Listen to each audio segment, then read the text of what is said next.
warahmatullahi wabarakatuh. Halo Sobat Kemenduk Bangga Sulbar, selamat datang di podcast Karyawana, keluarga keren berwawasan kependudukan dan pembangunan keluarga. Podcast ini membahas tentang isu-isu kependudukan, pembangunan keluarga, dan pencegahan stunting. Perkenalkan, saya Zamzam, Wideiswara Ali Pertama, perwakilan BKKBN Provinsi Sulawesi Barat. Pada episode kali ini kita akan membahas tentang topik yang cukup relevan dengan kehidupan sehari-hari ataupun hal-hal di sekitar kita, yakni mengapa pendampingan catin, ibu hamil, pasca salin, baduta itu sangat penting dalam rangka pencegahan stunting. Nah, kita tahu masa sebelum dan setelah kelahiran anak adalah masa yang sangat krusial dalam kehidupan keluarga. Banyak keputusan yang diambil di masa ini yang dapat berdampak pada kesehatan, tumbuh kembang anak, dan bahkan masa depan anak-anak kita. Nah, untuk memahami mengapa peran tim pendamping keluarga atau TPK dalam pencegahan stunting ataupun mendukung keluarga Indonesia ini sangat penting, maka pada kesempatan hari ini kita mengundang seorang narasumber istimewa, yakni Ketua Tim Kerja Pencegahan Stunting. Beliau merupakan salah satu sosok kunci di balik berbagai strategi dan program yang membantu upaya-upaya pencegahan stunting di Sulawesi Barat. Nah, langsung saja kita sapa narasumber kita hari ini, Pak Syukri. Bagaimana kabarnya, Pak? Ya, alhamdulillah.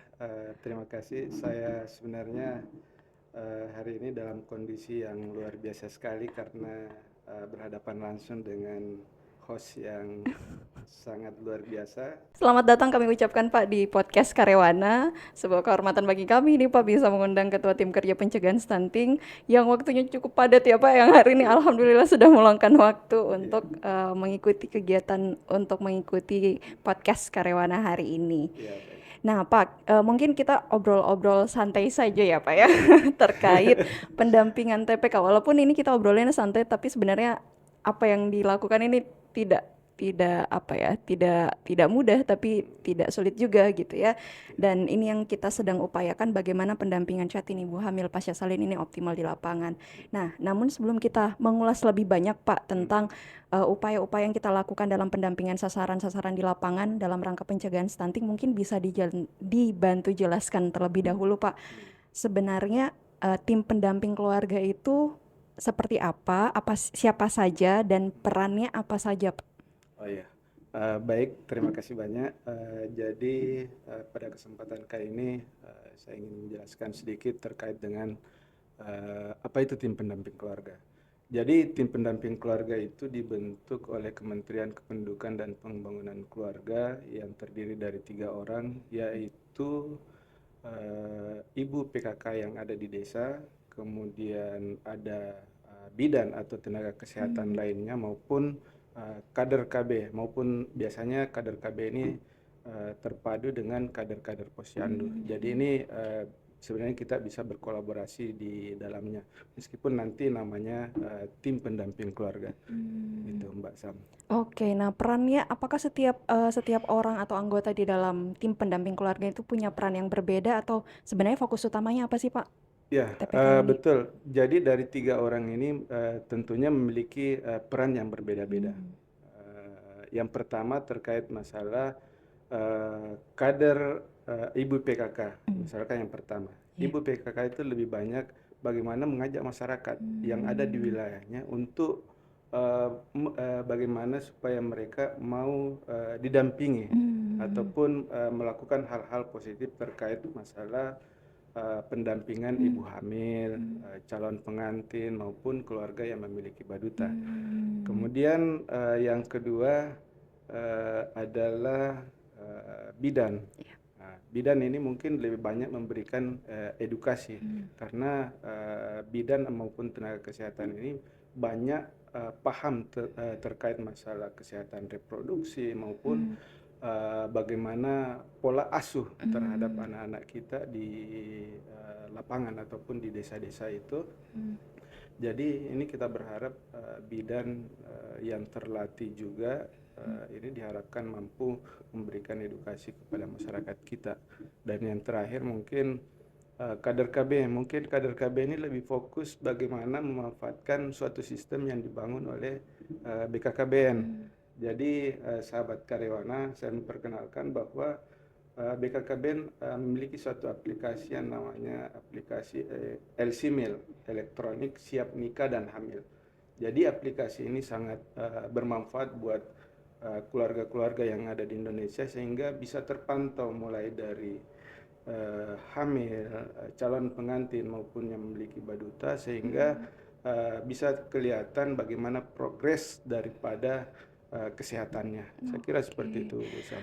Wah, jadi sebenarnya tim pendamping keluarga ini Pak itu paket komplit ya. Di dalamnya ada peran-perannya saling melengkapi ceritanya. Ada satu yang memang punya kepakaran di bidang kebidanan gitu ya, membantu dalam memberikan edukasi terkait tumbuh kembang anak, ibu hamil dan sebagainya. Satunya lagi ada juga yang memiliki pengetahuan untuk menggunakan aplikasi LC Meal, walaupun mungkin semuanya diharuskan paham ya Pak ya terkait aplikasi LC Meal, dan Ibu PKK yang ceritanya paling tinggi radarnya di satu desa Iya, yang paling betul tahu betul. siapa di sini yang Ya, sedang hamil, ya, siapa di sini yang mau menikah, siapa ya, di sini yang sedang melahirkan, atau siapa di sini yang punya anak baduta begitu ya Pak. Jadi ya. paket komplit ini Pak. Iya, betul.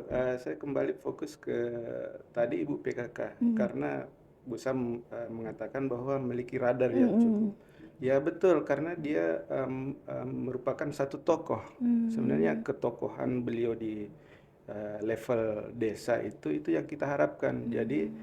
paling tidak masyarakat ini kalau diajak oleh seorang tokoh mau berubah, karena banyak di kalangan masyarakat kita ini yang mungkin paham bagaimana pola asuh, bagaimana tentang kesehatan reproduksi, bagaimana tentang gizi, tapi mungkin keluarga-keluarga ini belum mampu mengimplementasikan, ataupun ada hal-hal tertentu yang belum eh, bisa diaplikasikan oleh keluarga-keluarga kita, sehingga memang diperlukan paket komplit ini yang terdiri dari Ibu PKK selaku tokoh, kader KB, dan ibu bidan maupun tenaga kesehatan. Saya kira begitu, Bu Oke, Sam. luar biasa. Nah, Pak, kan ini sasaran pendampingannya TPK itu yakni calon pengantin, ibu hamil, ibu pasca salin, dan baduta. Kalau misalnya dalam rangka percepatan penurunan stunting, mengapa sasaran-sasaran ini yang menjadi prioritas utama pendampingan TPK? Ya, betul. Tiga sasaran ini merupakan satu yang harus diprioritaskan, karena ini merupakan fase yang sangat krusial, bahkan dianggap sangat kritis dalam rangka bagaimana mempersiapkan generasi kita ke depan. Bahkan cita-cita kita di Indonesia ini kan 2045 kita memasuki generasi emas. Itu harapan bangsa kita sebenarnya. Jadi di fase ini, mulai dari calon pengantin, ini betul-betul kita harus mempersiapkan dari sisi kondisi kesehatannya harus bagus, bagaimana mempersiapkan pola asuh yang bisa nanti diaplikasikan dalam keluarga. Bahkan dari aspek kesehatan mental, fisik itu penting bagi tiga sasaran ini. Jadi jika ketiga sasaran ini kita abaikan, ini akan berpotensi. Potensinya apa? Potensinya, sahabat karyawan ini, anak-anak kita akan terlahir, mungkin salah satunya BBLR, salah satunya. Kemudian prematur. Kemudian yang paling terakhir, yang selama ini kita gencar-gencarnya itu terkait masalah stunting. Nah, ini yang sangat-sangat fatal jika anak-anak kita lahir dalam kondisi yang stunting. Ya, saya kira begitu, Bu Jadi Sam. memang perlu dicegah sedini mungkin, mulai dari calon pengantin ya Pak ya. Dibekali informasi, edukasi, kemudian dipastikan berbagai faktor kesehatannya itu terjaga dengan baik Iya, ketika nantinya hamil atau misalnya melahirkan itu dalam kondisi yang prima begitu ya Pak, iya, dan terjaga. betul sekali. Saya contohkan misalkan eh, calon pengantin. Ya. Ya, ini betul-betul harus siap membangun sebuah keluarga. Apa yang pertama yang harus disiapkan? Calon pengantin ini yang pertama dari sisi umur dulu. Umur bagi seorang laki-laki itu sebaiknya berusia di umur 25 tahun, dan perempuan itu minimal 21 tahun. Kenapa? Karena dari aspek sisi mentalnya, seorang anak muda yang mau membangun sebuah keluarga yang penuh dinamika, Ya, itulah diperlukan di situ kesiapan mental, fisik maupun kesehatannya. Nah, di sini juga sahabat karyana saya mengajak bagi calon-calon pengantin khususnya yang pria, ini kami berharap agar menghindari yang namanya rokok. Nah, ini mungkin dalam hal persiapan nanti istrinya kalau toh nanti menikah, nah, ini sebisa mungkin dihindari yang namanya rokok di dekatnya orang-orang yang hamil. Misalkan istrinya yang hamil ataupun masih ada keluarga-keluarganya yang hamil, itu kami berharap jangan merokok di Di dekat. sekitar area itu ya, Pak? Ya, betul. Betul. Paling tidak ada area-area tertentu yang bisa digunakan untuk merokok. Saya kira Nah, gitu. oke. Nah, kalau di Sulbar sendiri, Pak, masalah atau permasalahan apa sih yang biasa dihadapi oleh calon pengantin terkait kesehatan reproduksinya? Apakah tadi terkait rokok itu sendiri atau faktor lain, Pak? Ya, salah satunya saya kira rokok merupakan salah satu faktor penyebab yang tertinggi. Berdasarkan kemarin kita sempat ada namanya audit kasus stunting yang kita laksanakan di setiap kabupaten. Di sana kelihatan betul bahwa salah satu faktor yang mempengaruhi, salah satu faktor ya, yang mempengaruhi angka stunting di Sulawesi Barat itu salah satunya rokok. Kemudian yang kedua mungkin si calon ibu ini tidak memiliki ukuran yang standar. Apa itu yang pertama? Misalkan indeks massa tubuhnya kurang, tidak sesuai, lingkar lengannya tidak memenuhi standar. Ini yang perlu betul-betul dipersiapkan. Kemudian apa yang terakhir yang harus disiapkan oleh seorang calon ibu yang terakhir itu adalah kadar HB-nya itu juga harus ideal. Jadi ini betul-betul harus dipersiapkan sehingga nantinya pada saat setelah menikah mempersiapkan kehamilan, kelahiran itu betul-betul dalam kondisi yang prima. Saya kira begitu. Nah, dari apa yang tadi sudah disampaikan oleh Pak Syukri, artinya disinilah perannya TPK dalam memberikan pendampingan supaya calon pengantin tadi bisa terhindar dari eh, masalah-masalah kesehatan reproduksi, kemudian ibu hamil juga bisa diingatkan minum tablet tambah darahnya Bu, supaya HB-nya terjaga, kemudian makan makanan yang bergizi dan sebagainya. Disitulah peran TPK sebenarnya Pak ya? Ya, betul sekali Mbak Sam. Jadi disinilah peran daripada Sri Kandi kita yang namanya tim pendamping keluarga. Ini merupakan suatu Sri Kandi yang ada di lapangan yang setiap saat sebaiknya ini mengingatkan kepada tiga sasaran tadi, calon pengantin ataupun pasangan muda, kemudian ibu hamil, kemudian yang memiliki baduta maupun balita. Jadi ini yang diharapkan tim pendamping keluarga ini mampu mengingatkan, selalu mengingatkan, memberikan edukasi dan lain sebagainya, Bu Sam. Oke. Nah, kalau tadi kita membahas tentang pendampingan Catin, Pak ya, apa yang harus dijaga dari kesehatan seorang calon pengantin dan minimal usianya dan faktor-faktor yang perlu dihindari oleh Catin untuk siap hamil dan siap nikah gitu. Kemudian tadi juga beberapa diulas tentang apa saja yang perlu diperhatikan oleh seorang ibu hamil untuk menjaga kandungannya sehingga dapat melahirkan dengan sehat dan sebagainya. Nah, bagaimana pendampingan TPK terhadap baduta sendiri, Pak? Seperti apa bentuk pendampingan yang dilakukan oleh tim pendamping keluarga terhadap keluarga-keluarga khususnya baduta yang ada di Sulawesi Barat? Oh ya, terima kasih Bu Sam. Jadi ini juga kita fokus di baduta. Jadi sebenarnya di sini banyak hal yang bisa diingatkan atau diberikan oleh tim pendamping keluarga. Apa itu? Salah satunya yang pertama adalah peran ayah dalam pengasuhan. Ini sangat penting buat keluarga-keluarga kita karena kita ketahui di samping banyak seorang ayah yang bekerja di luar, tapi sosok seorang anak itu sebenarnya membutuhkan seorang anak sehingga mampu membentuk karakter anak itu sejak dini. Kemudian apa selanjutnya? Selanjutnya adalah pemberian ASI eksklusif. Sebenarnya ini yang harus kita jaga dan terus dipantau oleh tim pendamping keluarga. ASI eksklusif ini penting selama 6 bulan, artinya apa? selama 6 bulan itu tidak boleh ada campuran apapun terhadap air susu ibu yang diberikan kepada si bayi. Nah, setelah itu harus ada makanan pendamping. Setelah di usia 6 bulan itu harus ada makanan pendamping. Dan kami berharap juga eh, ibu-ibu yang lagi tren nih di Indonesia, bukan hanya di Sulawesi Barat. Trennya itu biasanya baru lahir terus menggunakan susu formula. Ini yang harus kita harus memberikan edukasi sehingga ini bisa berubah kembali seperti orang-orang tua kita dulu. Bahkan menurut penelitian membuktikan bahwa air susu ibu itu merupakan nutrisi terbaik bagi anak-anak kita. Bahkan mohon maaf, dalam salah satu ayat Al-Quran, kalau boleh saya sampaikan di sini, itu menyampaikan bahwa susui dan sapilah anakmu selama 2 tahun. Jadi ini betul-betul sejalan dengan program BKKBN. Jadi anak-anak kita ini harus disusui selama 2 tahun.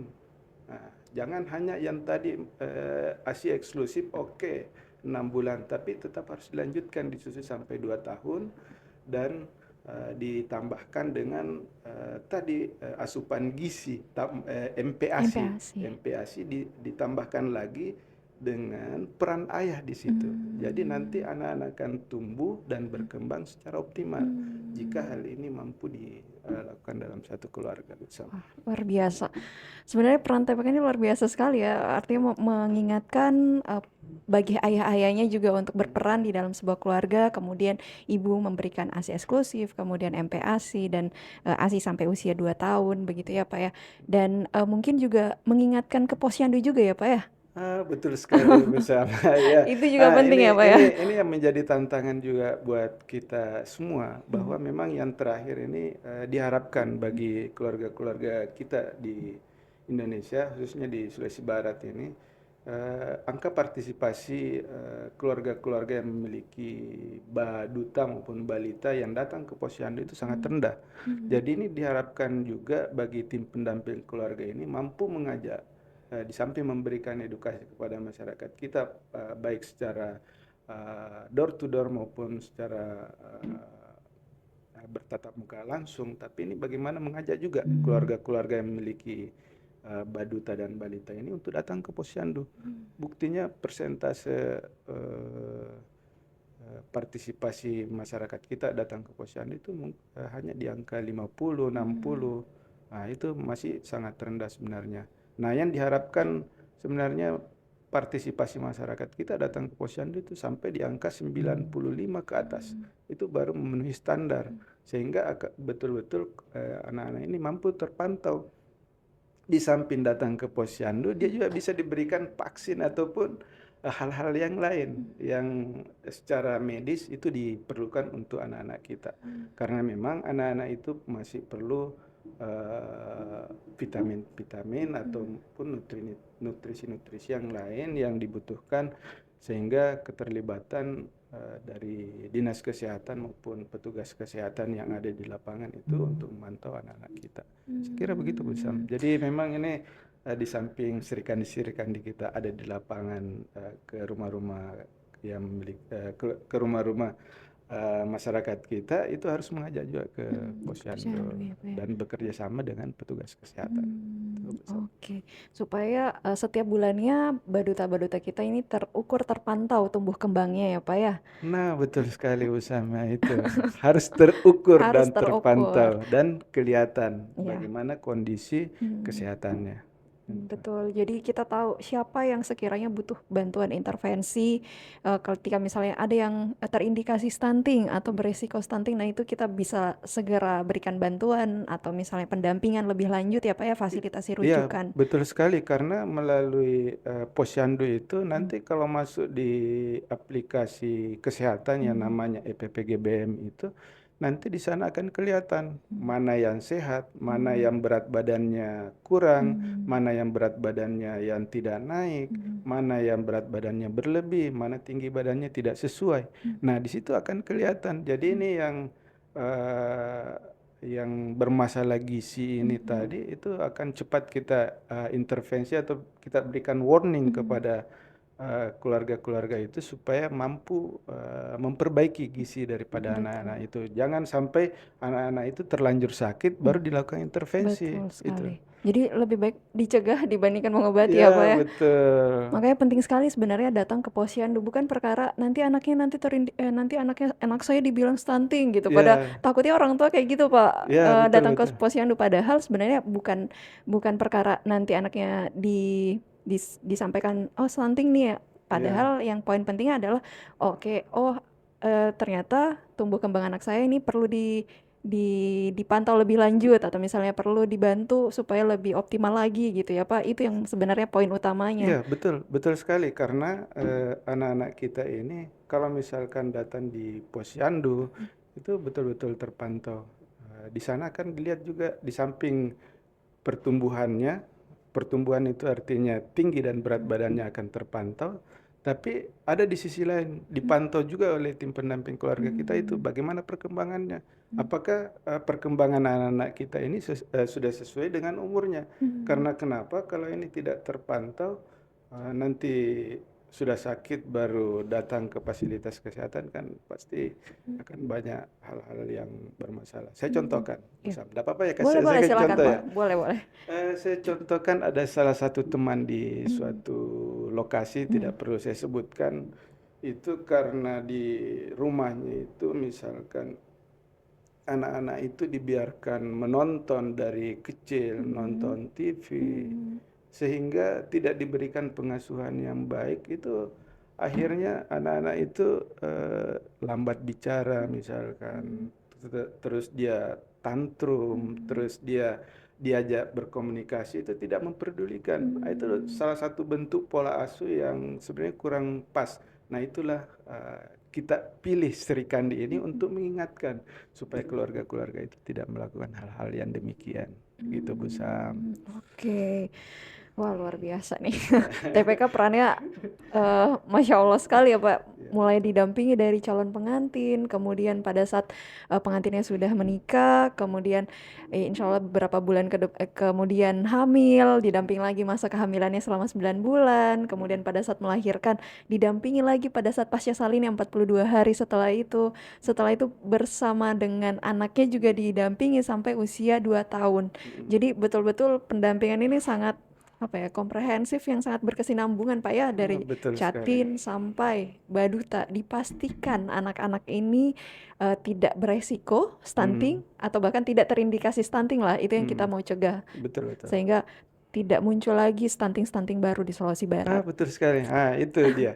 Jadi betul untuk mengatasi stunting di Sulawesi Barat maupun di Indonesia sebenarnya itu bagaimana mencegah supaya tidak lahir yang namanya stunting baru. Kita fokus di situ. Makanya tadi ini ada pendampingan ibu hamil, calon pengantin, ibu hamil dan keluarga yang memiliki baduta. Karena di sana kan akan kelihatan keluarga-keluarga mana yang beresiko yang bisa melahirkan anak stunting nantinya.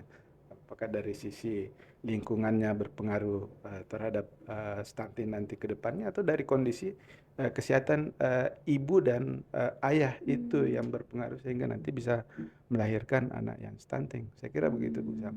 TPK itu kalau dari tadi penjelasan Pak Syukri ya bahwa kehadiran TPK dalam melakukan pendampingan kepada sasaran-sasaran ibu hamil, pasca salin, baduta dan bahkan sejak dari calon pengantin ini ibaratnya seperti keran ya Pak. Maksudnya keran yang perlu kita tutup sehingga Hmm. tidak muncul Stunting stunting baru gitu betul ya. sekali Ketika Bu misalnya Sam. keran ini terbuka, artinya tidak ada TPK yang melakukan pendampingan di satu wilayah, ini bisa jadi kerannya akan terbuka, Ya, muncullah stunting terbuka baru. besar itu. Iya. Peluangnya sangat besar untuk melahirkan anak stunting karena keluarga-keluarga itu tidak terpantau dari awal. Nah, ini juga ada penelitian-penelitian yang biasa kita baca menunjukkan bahwa di Sulawesi Barat ini angka anemia itu sangat tinggi. Oke. Nah, kemudian yang kedua apalagi angka kecacingan. Jadi di Sulbar ini angka cacingan luar biasa sekali. Nah, ini yang harus kita betul-betul perhatikan. Nah, salah satunya itu dan saya yakin eh, tim pendamping keluarga itu masuk dalam semua segmen yang ada di keluarga itu, yang mampu dia ingatkan. Bahkan hal-hal kecil mungkin bagaimana dia makan makanan bergizi, menu-menu makanan yang bagus dimakan setiap hari, itu mungkin TPK harusnya paham juga dan menyampaikan ke keluarga-keluarga itu agar mampu memenuhi nutrisinya setiap hari. Dan apalagi juga sudah dibekali Pak setiap tahun orientasi TPK ya, tim pendamping keluarga oleh perwakilan kita sudah membekali juga pemahaman yang cukup baik kepada seluruh TPK terkait terkait pendampingan di 1000 HPK, kemudian terkait pencegahan stunting ataupun penggunaan aplikasi LC-Meal dalam rangka pendampingan TPK Iya, juga. betul sekali.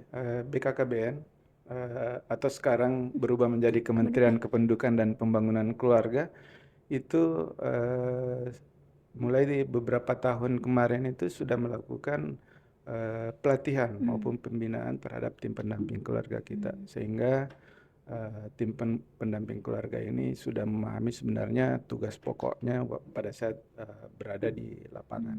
Oke. Kayak gitu. Nah, TPK sendiri dengan sebanyak itu ya sebenarnya pendampingan yang harus dilakukan, apakah ada tantangan tersendiri Pak yang dihadapi oleh TPK kita di lapangan yang mungkin pernah didengar oleh Pak Ketua Tim Kerja Pencegahan Stunting? Ya, eh, banyak hal yang menjadi tantangan di masyarakat kita. Tentunya masyarakat kita itu tidak semua mampu menerima. Mungkin meskipun di sana ada namanya PKK sebagai tokoh di desa, tapi masyarakat kita itu pasti ada penolakan-penolakan, atau mungkin pada saat dikunjungi itu tidak berada di rumah, ataupun pada saat mau mengunjungi sasaran itu kondisi jalanan itu luar biasa, maupun aksesnya. Nah, itu salah satunya. Kemudian apalagi fasilitas kesehatan juga mungkin di wilayah-wilayah yang di desa-desa itu mungkin masih jauh dari jangkauan. Itu salah satu menjadi tantangan. Kemudian apalagi mungkin tidak apa-apa saya berbicara mungkin dari sisi operasionalnya, mungkin tim pendamping keluarga kita ini hampir dipastikan bahwa tim pendamping keluarga ini adalah pekerja sosial. Itu mungkin menjadi tantangan kita bersama.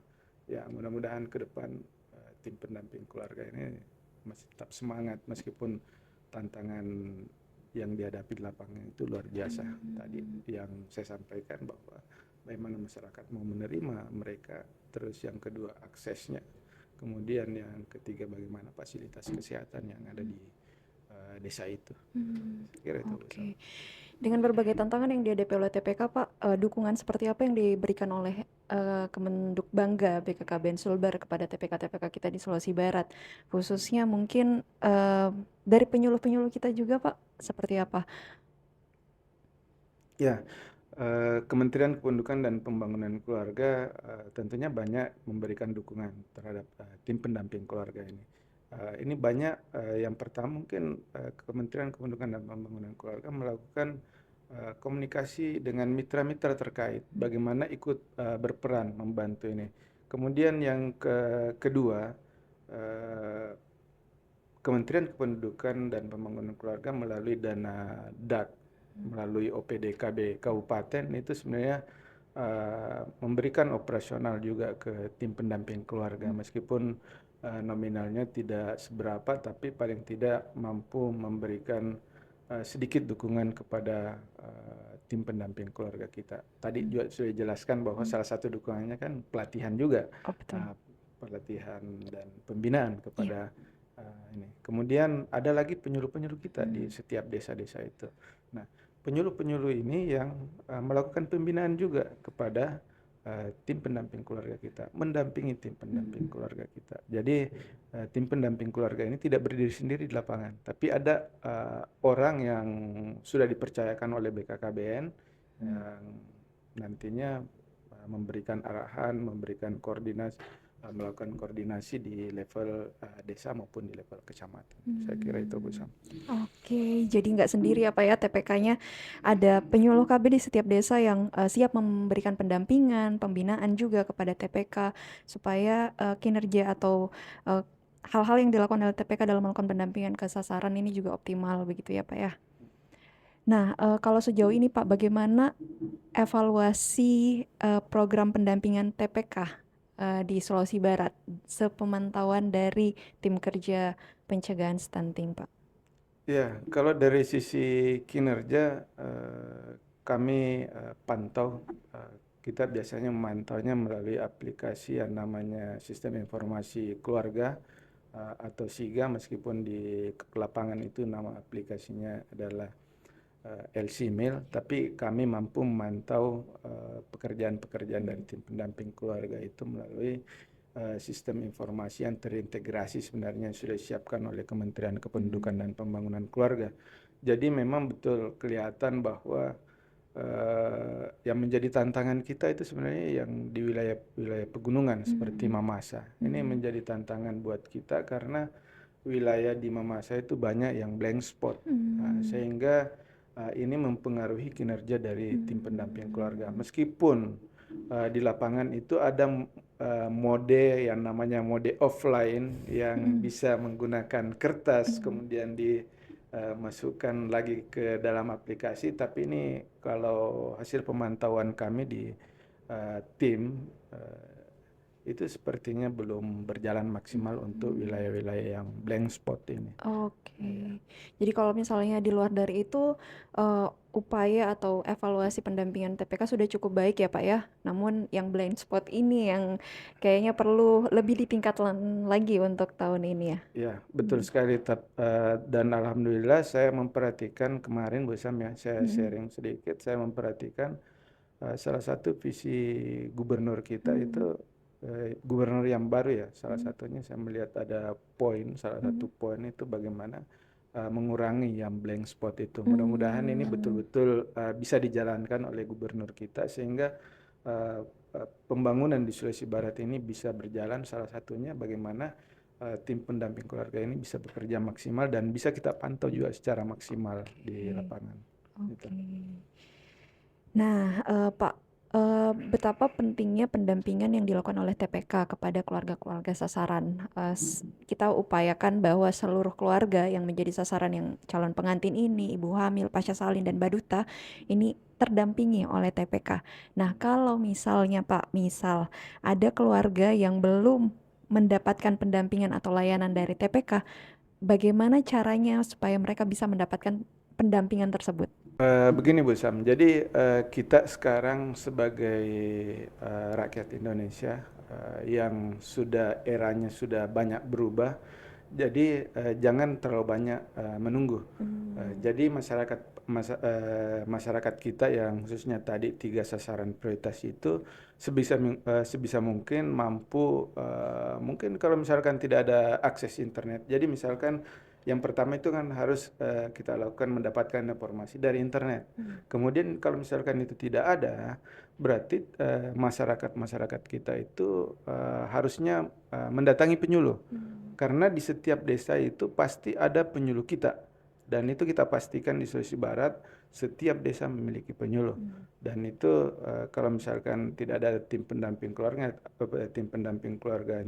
ataupun belum didampingi oleh tim pendamping keluarga, keluarga-keluarga itu bisa berkonsultasi atau mengeluh ataupun sharing kepada penyuluh-penyuluh kita bahwa saya belum didampingi oleh tim pendamping keluarga. Nanti penyuluh-penyuluh kita yang akan memberikan pendampingan atau mengarahkan ke tim pendamping keluarga yang sudah dibentuk. Jadi kami juga pastikan bahwa di Sulawesi Barat ini seluruh desa itu sudah ada tim pendamping keluarga. Kalau tadi kasusnya seperti itu, ya itu alternatif yang bisa dilakukan oleh masyarakat kita seperti itu. Jadi jangan hanya menunggu, karena ini terkait masalah kesehatan keluarga.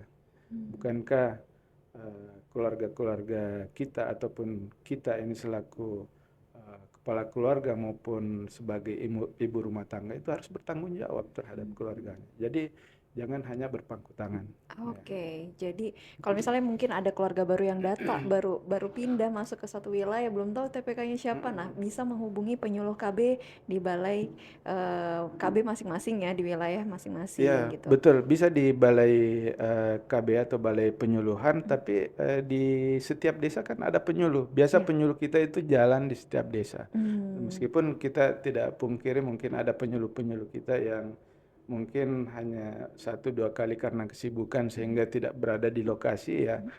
Sebisa mungkin bisa menghubungi ketua tim penggerak PKK di tingkat desa gitu. Oke, Di Pak sana Desa kan ada juga Pak ya? Desa Iya ya. betul. Pak Desa kan bisa juga menjadi penghubung dengan penyuluh-penyuluh kita. Oke. Karena ini harus bersinergi di lapangan. Gitu. Oke, jadi tidak ada alasan ya Pak ya kalau misalnya kayaknya saya belum didampingi sama TPK ya kalau misalnya belum artinya coba coba dicari tahu siapa TPK di desa tersebut Iya ya karena betul. pasti ada. Intinya begini, kalau misalkan tidak merasa didampingi, langsung saja ke rumah Pak Desa. Karena Oke. istrinya Pak Desa itu sudah pasti tim pendamping keluarga. Umumnya ya Pak ya Iya, pasti tim iya, pendamping keluarga yang dari unsur PKK ya Pak iya ya. betul, betul sekali, Bu Sam. Oke.